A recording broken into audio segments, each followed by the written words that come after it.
I recently got the chance to stay at the Inn at 500, located in the heart of downtown Boise. With complimentary drinks at check-in and spacious luxe penthouses and suites, it's an ideal spot for celebrations and your visitors. It was the perfect place for me and my husband to sneak away for a little staycation. We loved the cozy fireplace in our room and the balcony with gorgeous views of the city skyline, where we shared coffee in the morning. Ready to plan an unforgettable Boise stay? Book now at inn@500.com.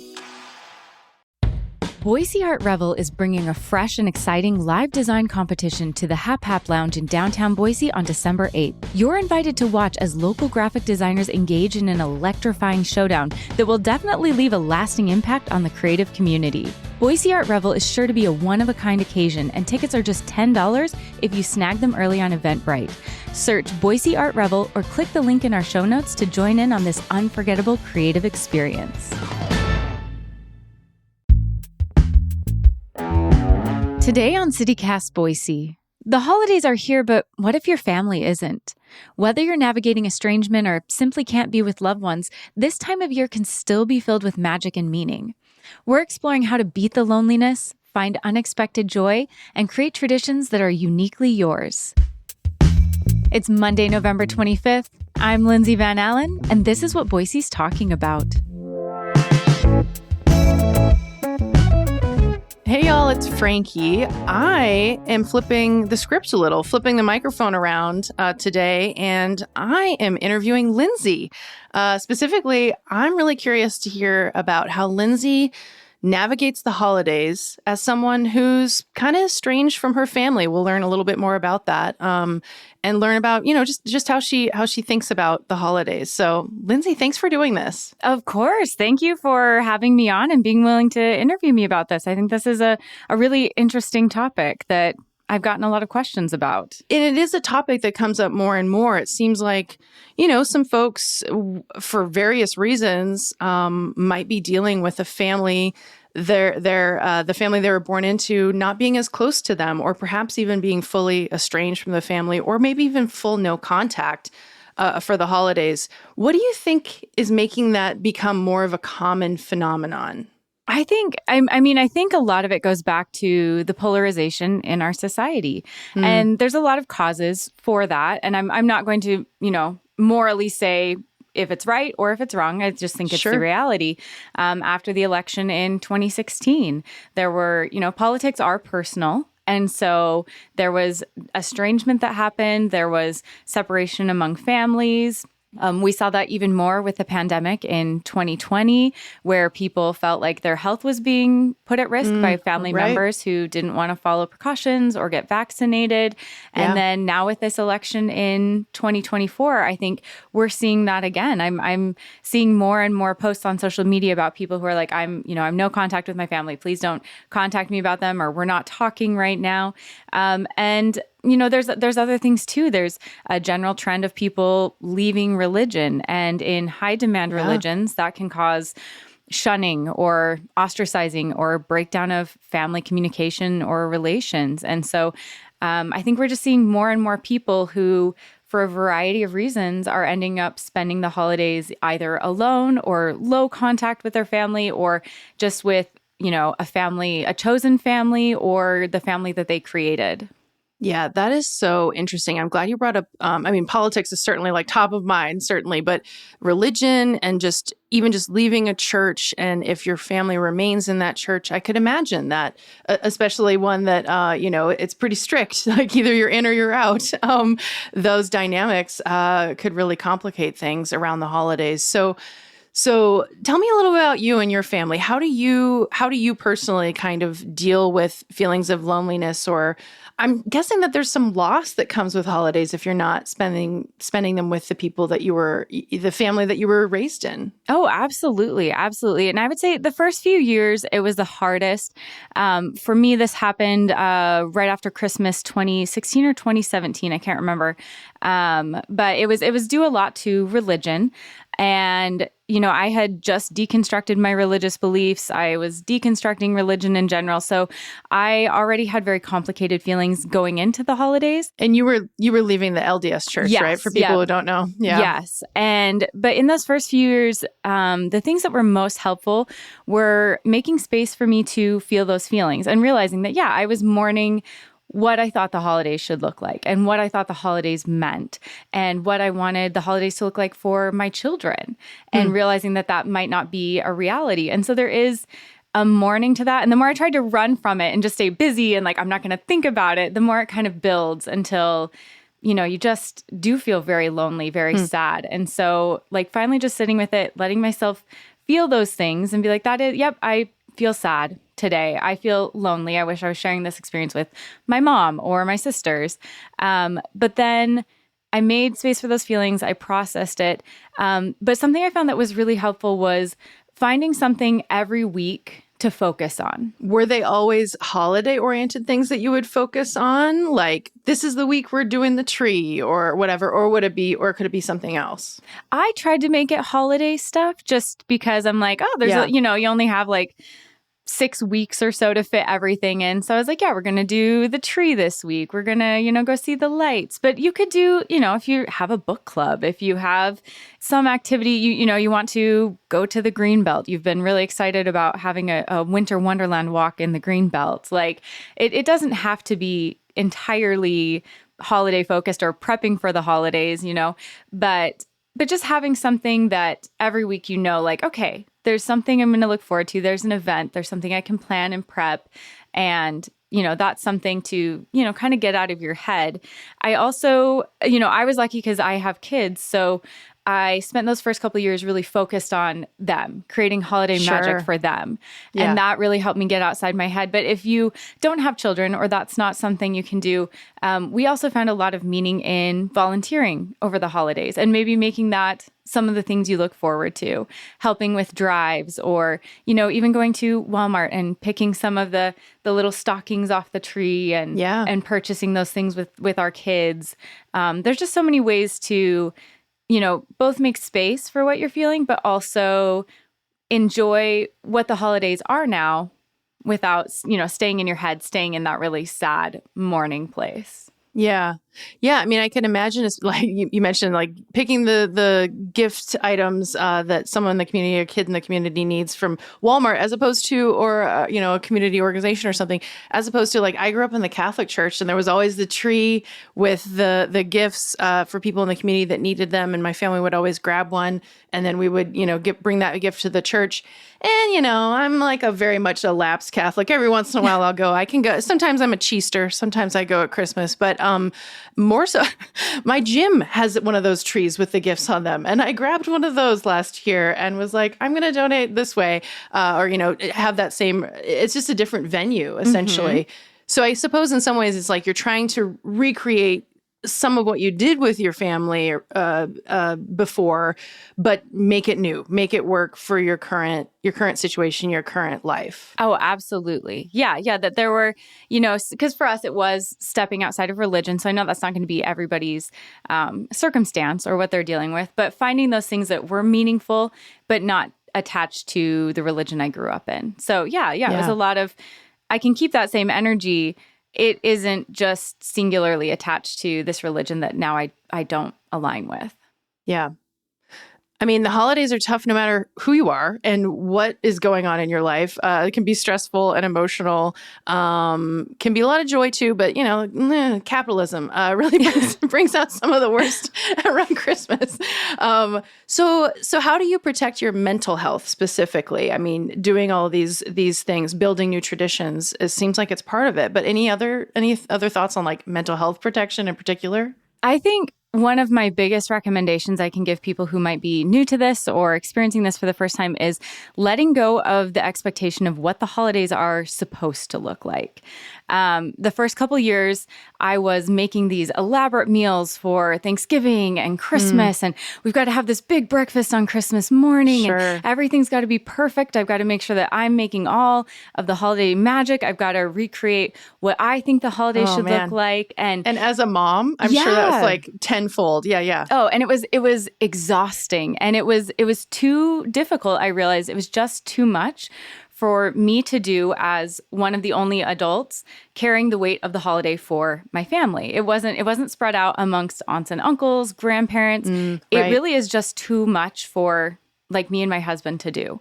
And so I decided that I can't do everything, and I think my children would much prefer to have a fewer perfect curated holiday experiences and not have a mom who is stressed and overwhelmed the entire time. And so I decided that we were going to focus on 1 or 2 dishes per holiday that really make the holiday feel special, make it feel like home.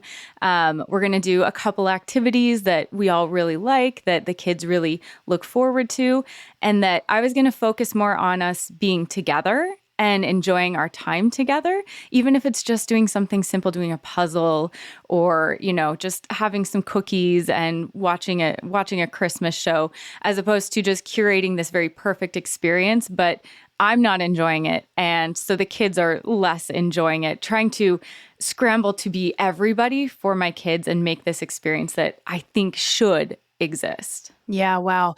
Yeah, that's kind of profound because especially, if you're used to having the extended family participate and build all of that magic, many little gnomes making the Christmas magic. All the little elves. Yeah, all the little elves.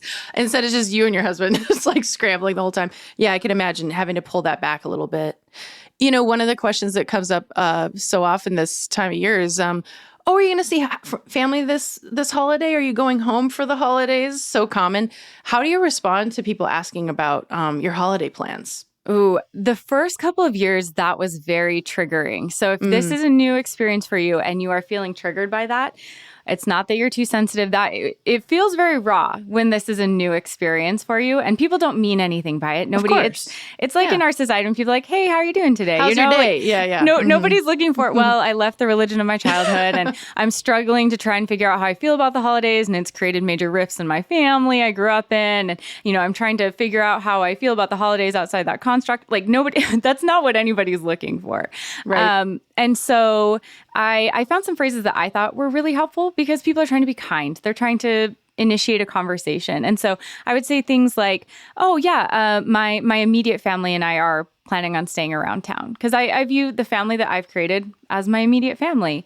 Yeah. Or, I say, oh, we're keeping it really simple this year. We're just going to keep it our family and stick around town. And, and people are like, oh, that's great. And it's, I feel really confident in those answers. It doesn't feel triggering anymore. But if it does at first, those are some, people are just trying to start a conversation. And those are some ways to, answer, but you don't have to feel like you have to be like, well, my parents and I are talking after the election, Yeah, go into great depths. Yeah, totally. Yeah. Okay, I'm sure there's many hard parts, but what are the hardest parts of being estranged from family around this time of year? I think that the hardest was trying to do everything. That I had this idea in my head of, this is what the holidays look like. I have to do all of these things so my children have these perfect Christmas memories, this perfect holiday experience where it feels magical and it feels special. And I didn't want my kids to miss out on any parts of the holidays that they'd had when they were really little, or that they had when we did holidays with extended family. And I think now the thing that is hardest is that they don't really have any memories of holidays with extended family because they were so young when we stopped doing that. And I have all these fun holiday memories of holidays with my grandparents, going to their house. And so it is hard knowing that my kids don't have that. But at the same time, what I've realized is they don't know what they don't have. No. Like one of my kids last year was like, hey, my friend is going to his grandparents for the holidays. Did you know people did that? And I would never have they thought were of like, that. can you do that? And I was like, yeah, some families do that. And I realized that they don't know any different.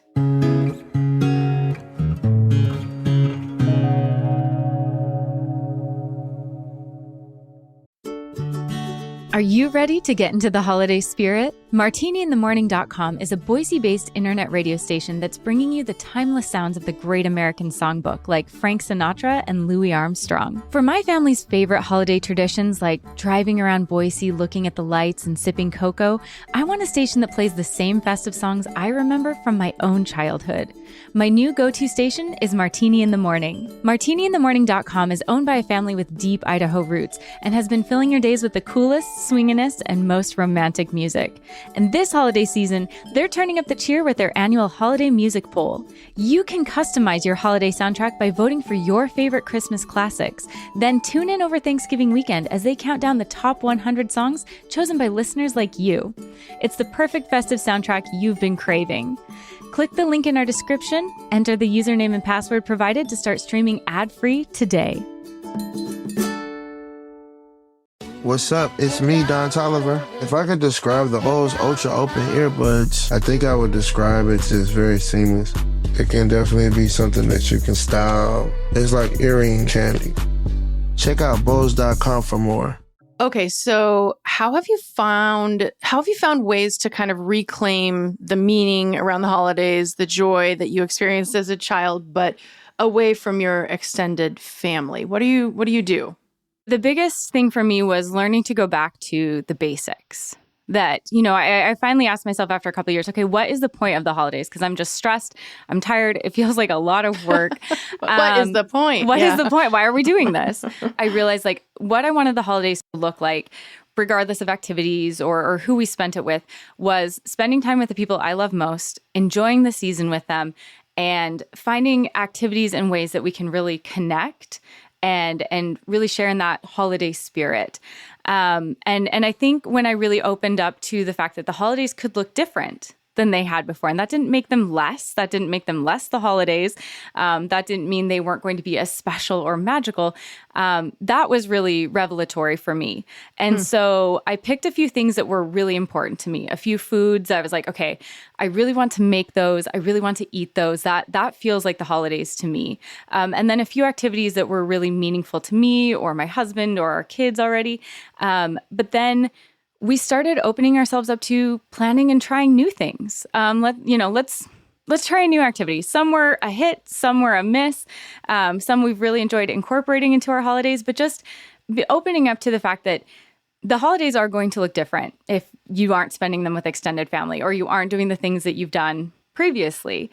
But lean into that. Try, find out what's happening around the holidays. We go to, it's such a funny thing. Christmas in color. It is kitschy. It is ridiculous. But we go get hot cocoa now. The kids get to hang out the car because you drive so slow. We make jokes about the really terrible Christmas music they play. It's just something, we just laugh and laugh. It's so fun and was just something we tried on a whim. And now the kids every year beg to go do it. This is the thing at Roaring Springs? Is that what it's at Roaring Springs this year. Yep. Okay. And it's just like crazy, yes. Insanity of lights. Yep. Just insanity of lights. And you just drive through and the music's a little different. It's not your traditional Christmas songs. But we just laugh about it. It's just something we all it's 20 minutes of just laughing and having a great time. Yeah. Are there any other new traditions that you've tried in this new phase that have really stuck or resonated with you guys? I actually, instead of maybe doing new things, I actually looked back and there were things I did with my maternal grandma and grandpa. She's passed now, but when I was little, we would go to their house and her family was Norwegian. And so she had all of these Norwegian traditions that we would do when we did holidays at her house. And I started incorporating them into our traditions, like making lefse on Christmas Eve and making rumegraut with my kids and, opening presents a certain way and just kind of incorporating those has been a really fun way to, bring something that my grandparents gave to me into our new holidays that are different than what I did with my family I grew up in, but have kind of become really meaningful. Like my oldest just asked me, they were like, hey, we're making lefse this year, right? And I'm like, yes, we're absolutely, we're going to do that this year. Don't even worry about it. Yeah. Because they were worried about whether we'd have time. And so, just incorporating, it wasn't necessarily new to me, but it was new and interesting for them. And I love that they look forward to that. Yeah, that's fascinating. It's almost like, that skipped a generation. Like your parents perhaps didn't do that same way that your grandparents did, but now you're able to incorporate it and your kids expect it. That's really cool. Okay. Have your big picture views on family and holiday traditions evolved over time? Yeah, I think, again, I've talked about this a little bit, but just that the holidays don't have to look like a specific thing. There's no way they're supposed to look. There's no way they should look. Like, are you with people who appreciate you and love you and respect you for who you are and affirm you? That's family. That family doesn't just mean the families we were born into. It can be chosen family. It can be friends that we've built these really deep, meaningful bonds with. It can be, I kind of had to change my view that my family is the family I've made. They're my immediate family now. And that the holidays can look like what makes us happy. And that can involve less elaborate things or more elaborate things, or just really silly, ridiculous things, that there's not a right or wrong way to do the holidays. And so if you are enjoying the holidays, if you are feeling like you're at home or you found people who you really resonate with, that can be your family. And that's what the holidays are about. So what kind of comes, I'm sure when this all happened, you're like, oh, this is going to be so hard and most of it's going to be tough and a challenge. But have there been any unexpected positive things that have come from celebrating the holidays with your chosen family, with your immediate family? Yeah. I'm sure you've seen them. I don't think they're uncommon, but all those memes that go around during the holidays are gifts where it's like, Uncle Joey's gonna say something. I've got to pregame the holidays. This is gonna be crazy. Or oh, just getting through. Pray for me. I don't resonate with that anymore. I don't have any uncomfortable conversations. I don't have to worry about what people are going to say to me or my children. I feel like we've kind of curated our holiday people to the point that everything I'm going to is something I feel very comfortable taking my children to. It's something I'm very comfortable being in. I guess I've created this space where if I don't feel comfortable with something for the holidays, I don't think I'm really going to go, because I feel like that detracts from the holiday spirit for me now. There's a lot of calm and peace and just comfort, just being comfortable that I really expect now during the holidays. And I didn't anticipate that when this started, but I really do love it. What are some final thoughts on you've already given some great advice about how to go about this if it is your first year facing a holiday alone or with a family that's different from the family that you always were with around the holidays. Any final thoughts? I think recognize it's going to look different. It just is. You by yourself, you can't do the work of 15 people to pull a holiday together. But different doesn't mean bad. And make space for how you feel. But then, let yourself feel those sad moments, but don't stay there. Focus on the things that make the holiday special for you, and those are your anchors. Make sure you make time for those things, but then lean into it being different. Try something new. Do an activity with some of your chosen family or your friends. Try something in the community you haven't done before. Maybe you go volunteer somewhere you haven't. There's just so much space to make the holidays work for you. And so, again, it being different isn't bad. And what I found is it's kind of magical to get to curate a holiday that works for your own individual family or your own individual self or chosen family. And, some things are going to be hit, some things are going to be a miss. That doesn't mean you did it wrong. That doesn't mean you're failing. And it really, I found it makes the holidays very beautiful and personal and meaningful. Thank you so much, Lindsay. This was such a great conversation. And I think people hopefully are feeling a little bit more at peace, a little more excited about the holidays after this. Oh, thank you so much for doing this interview with me. I hope so. I hope people find the holidays that work for them. That's all for today here on CityCast Boise.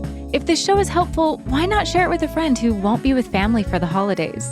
We'll be back tomorrow morning with the best walks around town if you need to de-stress or reset. Catch you then.